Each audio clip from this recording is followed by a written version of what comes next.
going to conferences all the time is the main driver for progress in your skill set and also your relationship, and basically any professional can become a better professional by attending conferences. It's not the standard, okay? It's a movie theater, but the visual is great and the sound is great, and I've seen a lot of room and space, and I think it's organized well. Seeing all the people here today and they're excited about stuff, you can see the energy and the desire to learn and do new things. And I was positively surprised about the depth, the technical depth of the sessions, and how that makes the tester part of the team.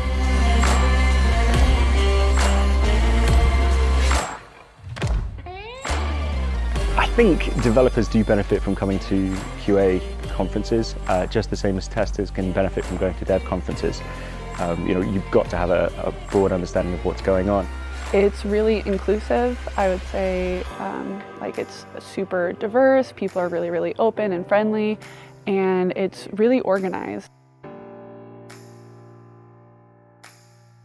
Conferences are well worthwhile just for the ideas that they spark in people. When people come back to the office, they're full of ideas and they're all energized up. Hi everyone, this is Diego. I am part of the Selenium Project and I work at Sauce Labs at the Open Source Program Office. I'd like to share with you the story of how I slipped a bug into production because I spent too much time writing code and I didn't spend any time understanding the system I was changing. I realized that writing code is not the most important thing when doing testing. If this sounds interesting to you, join my talk and see you at the conference.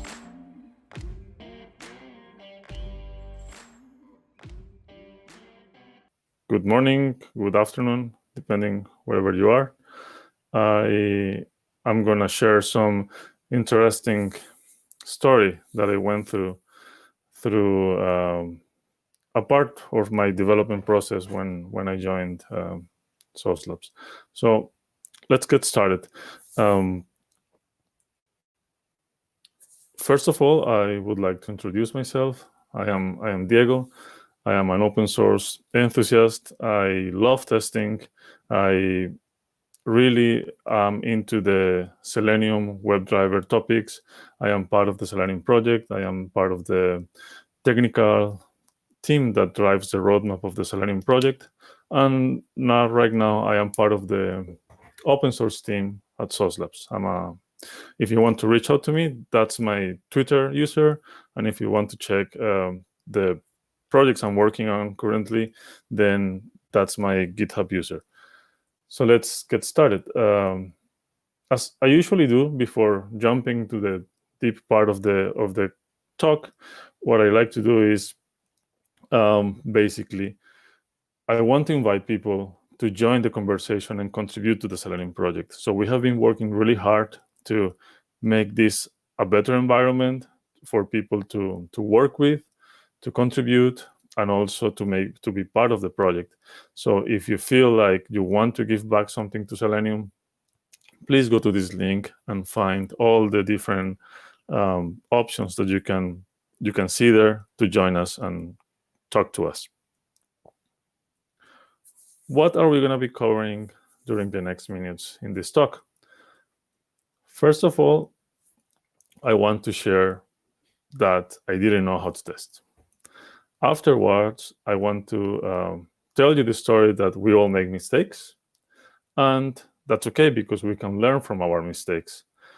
And if we learn from our mistakes, and if we see how those mistakes have helped us, we are now able to plan to succeed. And we are going to discuss at the end if coding is actually important or not. Let me share with you my background and how I ended up today in this talk. So I went to university, I studied computer science, and then I moved into my first development job. I was coding, and we actually never did any proper automated testing. We always did manual testing, so it was like a spreadsheet with the use cases, and we just ran them manually. And then I wanted to look for something else. I moved to Sweden, I studied a master in computer science, and when I was done, I found a job here in Germany as a software developer in testing, and I started with API testing. I did well. I really enjoyed the job. I started to grow into it, and my managers basically told me, "Hey, you're doing well there. Why don't you help us with the UI testing part of the project?" And I thought, this is a great idea. Let's jump into there. And the first thing that I saw is that I took the same approach I did with API testing. So I wrote tests for every single use case, right? I was writing tests for like every single click, every single image, every single link. And what happened there is that I started to add too many tests to the test suite. Obviously, then it got slow. I didn't think it was a problem with the tests. I thought it was a problem with the infrastructure. So I spent a few weeks, almost like a couple of months, working in the Selenium grid that we had in this company. And basically, I was able to improve it by adding a few more machines, refining the timeouts, making them more acceptable for our environment. So things were actually working much better. So the test suites were taking short time. It was all great, right? But what we did there was not the right approach as a whole, because then when we had faster infrastructure, we started to add more tests. And then this cycle of faster infrastructure, more tests, then the test gets slow, then improved infrastructure, and so on. This is a vicious cycle. And I came to the conclusion that I actually didn't know how to test. So I had to learn testing first. And for that, through all that path, basically took me all the way here to this talk that I'm sharing with you today.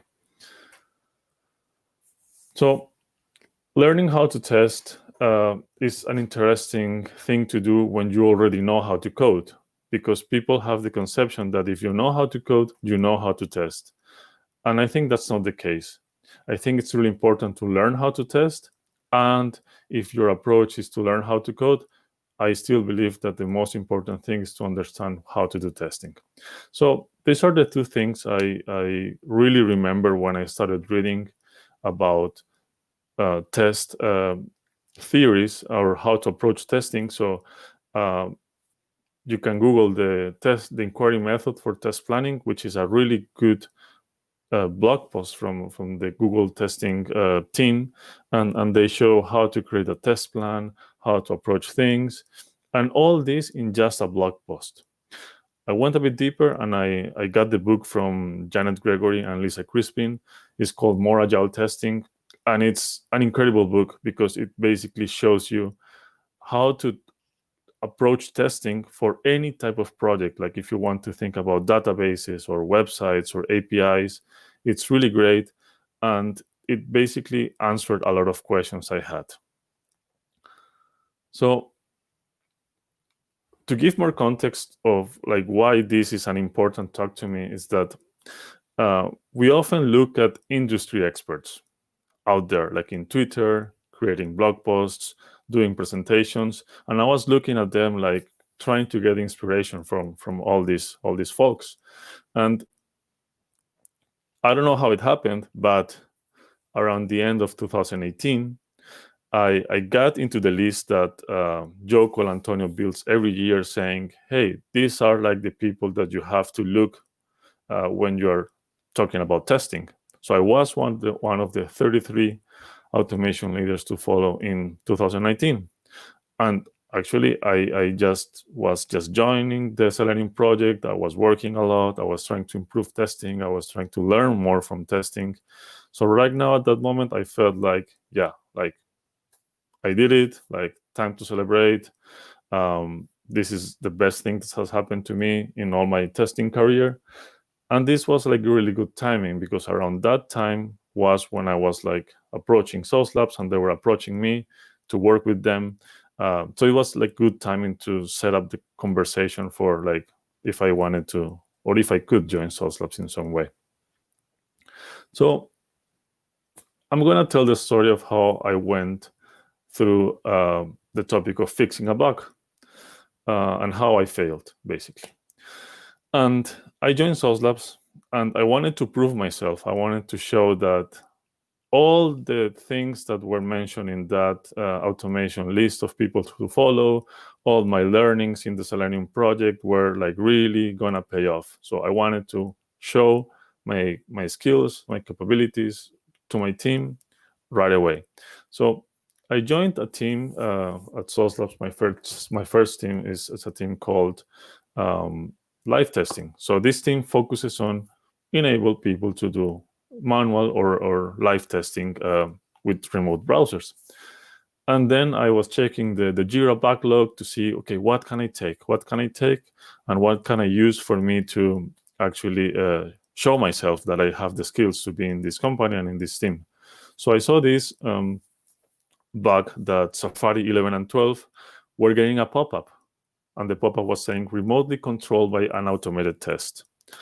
I don't know if you ever bump into that, but if you start Safari through WebDriver, then the browser opens, and if you want to click on Safari, then you will get that pop-up, because Safari has like a glass on top when it's being automated, and the glass tries to avoid any accidental interaction with the browser, so automation is more reliable. That's the main idea of this feature of Safari.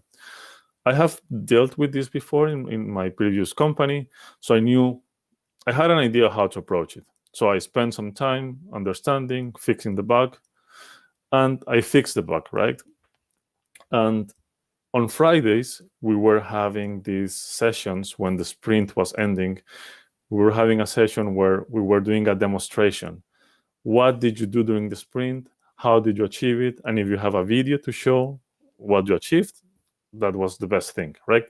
So actually I did a video, and I'm not lying to you, I spent around 2 hours recording, editing the video. I'm putting the old behavior here on the left next to the right behavior, to the new behavior on the right. So I was showing that on the left, that was like the failing scenario, on the right, that was the correct scenario, and I was like investing 2 hours of my time editing the video and putting it together. So already like a bunch of time spent there. It was great. I felt in the best way, because I got comments like, hey, like you just joined like 1 or 2 months ago, and it feels that you have been here for years, because you're fixing stuff in really deep components. So for me, that was like, yeah, like I did it. I'm showing off myself. I'm proving why I was hired. Greatest feeling. So this was a Friday. We left and we had some beers. It was a great feeling. But then we came on Monday, and one of our customers who is in the United States, they called customer support saying, hey, like I cannot actually use Safari to test my websites when they use Source Connect. And then I read this, and I basically didn't really understand, like, hey, like, I don't understand what is going on. But basically, the feeling was awful, that I fixed something, but then the next day, a customer reports that this is not working. So I did something wrong, clearly. And the feeling was like, what did I do? I'm a failure. I was showing off to all my friends and colleagues, and like basically, this is the worst feeling ever. I am not actually giving value to this company, to this team. It was a really horrible feeling. So instead of like, after this period where you feel sad and that everything sucks and this is not really worthy, like I just try to calm myself down, and I remember that we all make mistakes, and that's okay, because the idea is that when we fail at something, this is an opportunity to learn. And that's the approach I took, and I also involved my team into it. So how can we learn from a failure? That's the first thing. So there is an approach that is commonly used in technology. I'm not sure if in other environments, but in tech, it's very common to use something called the 5 whys. It's common to use it when you have issues in production and you want to get to the root cause that is kind of showing you what was the deep failure that bubbled up and caused this to fail. So the 5 whys is something that is helping us to find the cause and effect relationship that is actually below the problem. And the technique to go through this path of the 5 whys is you just have to ask yourself and your team, why did this happen, until you find out the root cause. This usually takes no more than 5 whys, but sometimes it can take longer. So in this case, this is the statement of the Jira ticket, right? Live tests with Safari can't connect to any website when using Source Connect. That was the first thing. So why was the first question? It's because the virtual machine is not using Source Connect for live sessions with Safari. I'm going to share with you what Source Connect is. I didn't know what Source Connect was, so I'm going to share with that. I'm going to share that with you in a moment. Next, why? Why is this happening? Because we changed something in Safari, how Safari is launched, how the browser is opened, and then this is causing that behavior in live sessions. So why again? Because live sessions, so when you run a manual test, when you open the browser manually in Sauce Labs, and you don't use Source Connect, this scenario was not covered by tests. And why is that? Because there was a code path that the application went through that used it to actually start the Safari browser, to open it. And this was covered. But since I changed the behavior, now the path is going one way for automated, one way for live testing. This is not covered. This new path is not being covered. And why is that happening? Because I didn't spend time to understand how the system works. So I spent like 2 hours trying to figure out how to do a nice video for the demonstration, but I didn't spend 2 hours understanding the system. So what went wrong? Basically, I started reading the documentation. I didn't do that before because I just wanted to do something and fix it and show that I was like adding value to the team. So this is what happens. So Source Connect is, in short, a way to establish a secure connection between the environment that you have in your own network and the Sauce Labs environment. So if you want to test a website that is only available in your own network, and you want to allow one of the virtual machines with the browser inside the Sauce Labs environment, you have to open a secure connection between those two endpoints. So when you start the Source Connect client, there is a tunnel that is like proxying the communication between the network of like your network as a user and the network of Sauce Labs. So basically what I did with my change was to ignore this part. Like the VM was starting, the browser was starting, and this was being ignored completely. So I had a simple plan with my team. We sat together. Okay, so the first thing that we have to do when we have a bug is to create a test to reproduce that bug. Because then we can fix the bug, and then we can run the test again, and we see, okay, the bug is fixed. So the first thing is to write a test that fails, fix the bug, and then execute the test again. It's quite simple. So let's write a test. First thing is that we need to realize and we need to think that writing a test is not actually something that needs to be in an automated way. The first test is always manual. So what I did was let's start a local website. Let's launch Source Connect, go to live testing, enter the local website URL, then use the Source Connect tunnel, the live session starts, and then you check that it loads, right? So let's do a quick demo on let's see how that looks. I'm gonna play this video. And this is me starting a website locally with the Python embedded server. I go to, and this is my website. It's a red screen, and whenever I click on something, the dot turns black. Then I start Source Connect locally. I wait a moment until it tells me, yeah, everything is okay. So then I go to here, and I select the browser. I select the resolution. I start the session, and I wait a moment until the browser boots up. So, okay, yeah, I see that this is the test I have to execute. Basically, I am able to open the website from the remote browser in Sauce Labs. So this is a manual test that took us, I don't know, maybe 5 minutes to write down the steps, and we needed around, let's say, 2 to 5 minutes to execute it manually. So this is a very small proof of what testing looks like. We can actually think, what is what I have to test? How can I test this manually? And so on. We don't have to automate from the first moment. Because the next question that we have to ask ourselves is, I have a test that is written on steps. Do I need to automate this test? So there is a very common comic by XKCD that is asking us, I actually spend a lot of time in this task. So is this an indication that I need to automate it or not? So I always think that if I automate this test, if I write the code to automate these tests, then I will have a lot of free time afterwards. But normally, the problem is that we don't think that this test can be automated in a simple way or in a hard way.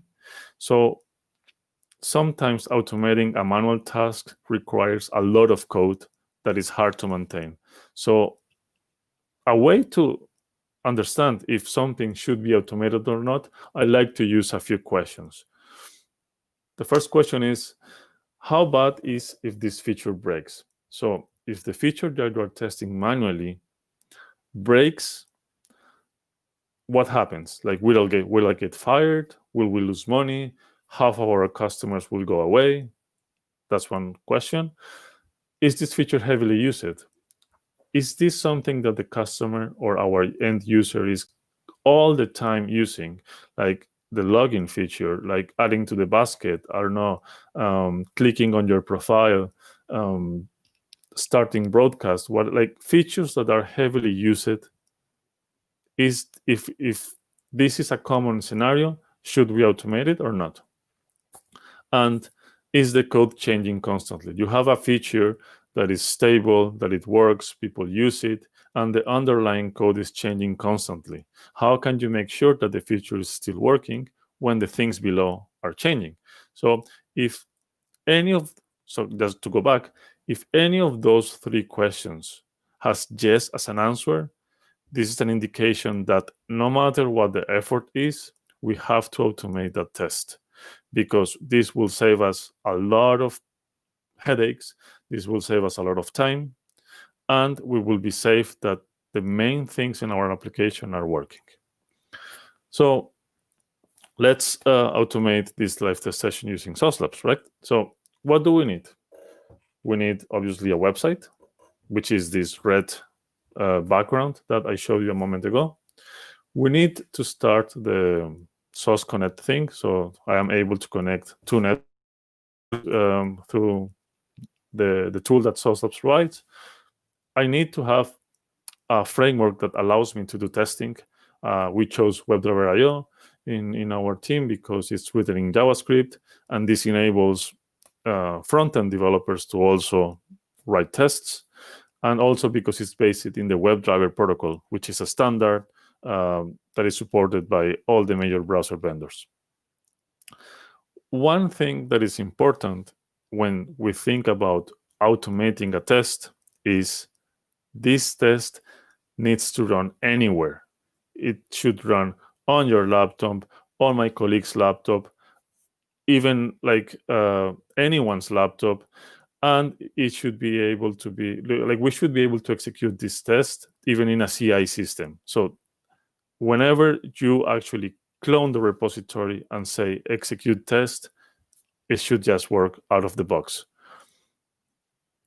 So the answer to that is simply put all these things in Docker containers. That's what we did. That's the approach we did. So let me share with you a demo that is not so quick. I will try to jump over the boring parts, but the idea is to share with you how we turn this manual test into an automated scenario. I'm sorry. Let's start. So we have, if someone wants to go afterwards into the questions and answer session, like I can share the code, I can show how this works. But ideally, we're starting all these tests. We're running around 30 tests in parallel to test all the browser combinations, like with Safari, with Firefox, with Chrome, with Internet Explorer, and so on. And we're testing different things. For example, we're going to check that remotely we can start the browser. And we're going to simulate a manual user. So the first thing we're going to do here is that we're going to log in into Sauce Labs as we were a normal user. This is the complete end-to-end scenario. The next thing we're going to do is actually go to live testing, and we're going to start a new test. We're going to open Safari. We're going to go to the URL that we want to run, and then we're going to open the browser in a moment. So this is the same scenario that an end user goes through. So the test is actually end-to-end. So we open, we click on the different things, we click on the buttons, and then we see that things are actually working, right? Moving forward, this is the test I wanted to share with you. And something interesting from the test I want to share is this part. I cannot see my mouse pointer. I don't know. Okay, let's ignore that. We can go through the details of this test in the Q&A session. So to start going slowly about what we have done here, I think the major part of this presentation is not how we tackled the bug, how it was fixed. We want to talk about how important is coding.